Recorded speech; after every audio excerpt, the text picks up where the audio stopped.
روسی صدر Vladimir Putin کا کل ماسکو میں ہونے والے رشین انرجی ویک 2025 کے مرکزی اجلاس سے خطاب کریں گے۔ کرملن کے مطابق یہ اجلاس 16 اکتوبر کو منعقد ہوگا، جس میں توانائی کے عالمی ماہرین، حکومتی نمائندے، کمپنیوں کے سربراہان اور سائنسدان شرکت کریں گے۔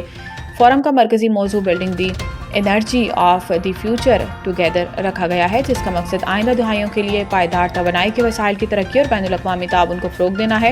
یہ 3 روزہ عالمی فورم 15 سے 17 اکتوبر تک ماسکو میں جاری رہے گا، جس میں 60 سے زائد بزنس سیشنز اور مباحثے شامل ہیں۔ ان اجلاسوں میں توانائی کے تحفظ، جدید ٹیکنالوجی، ماحول دوست ایندھن اور سرمایہ کاری کے نئے مواقع پر غور کیا جائے گا۔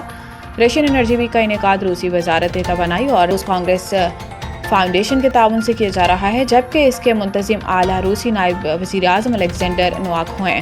گزشتہ برس کے فورم میں 81 ممالک کے مندوبین نے شرکت کی تھی اور توانائی کے شعبے میں 28 بین الاقوامی معاہدوں پر دستخط کیے گئے تھے۔ سال کے اجلاس میں توانائی کے شعبے میں روس کے مستقبل کے منصوبے اور عالمی منڈی میں استحکام کے لیے نئی تجاویز پیش کیے جانے کا امکان ہے۔